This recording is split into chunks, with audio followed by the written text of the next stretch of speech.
So up next we have someone who's going to be performing spoken word for us, and that is Cheikh Athj. So let's give it up.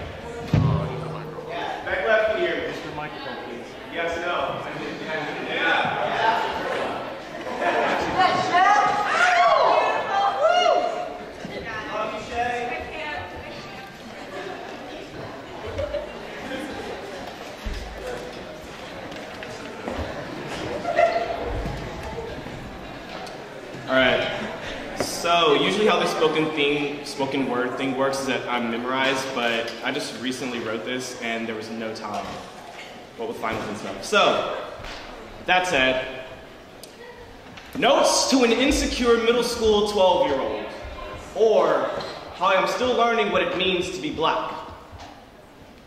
The first time you are called the word nigger, shrapnel covered and shot at a heart still too young to understand its evil, throw your head back and laugh. Then, throw your fists up and tell them I was constructed inside of a woman who sucker punched bullets to make sure my birth was as holy as nativity. I will not be your quiet cat, your sit back with pursed lips and bandaged pride. My conception was too godly for that when they label you afraid. Lily-livered and smelling too heavily of saffron, open your mouth and breathe all of your soul onto their fists. Give them every last bit of flour panting in your stomach. You are beautiful. You are strong. You are colorful, and you are too blossomed to let their words clip your stem when they call you black. Tell them that's what you are when they call you burnt. Tell them you don't know what that means, that the reason your skin is so dark is because mama kept you cooking inside her for just a little bit longer to make sure your pigment came out just the right temperature. When your best friends tell you that you've changed, believe them. When they leave you, leave them. When you feel anger rising in your chest like a blood-colored sunrise, let the feeling consume you. Hit, punch, hold your head high like you are marching, and all of them, every single one of the naysayers are praising your height when your mother dies, and the counselor has nothing to say but I'm sorry. Cry your eyes out. Say thank you. Then pick your tears up off the floor and bury them with your mother when your friends leave you. Leave them. The first time you feel fear rising from your sunken chest, swallow it. You were too blossomed to be afraid. The second time you feel fear, sit down with it. Watch it. Then, tell that motherfucker it is not welcome inside your body. When your best friend kisses you and says that nothing is wrong, that it's just different, believe him. It'll make what happens in a couple of years much easier. When your girlfriend breaks up with you after 30 seconds of dating, fuck her.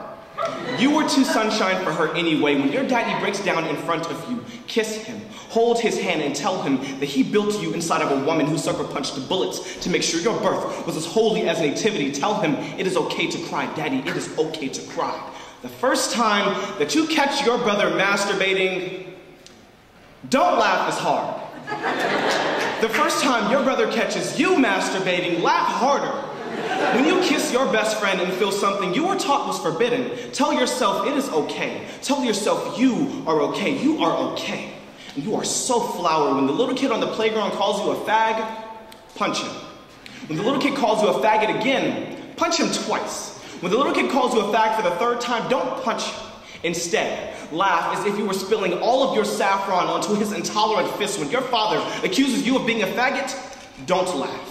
Instead, crack open your dormant bud and tell him, I am not. I just love people for more than their bodies. When your history teacher gives you a C- on your first test, don't call him a racist. Scream that shit. You are a fucking racist, Mr. Horseful!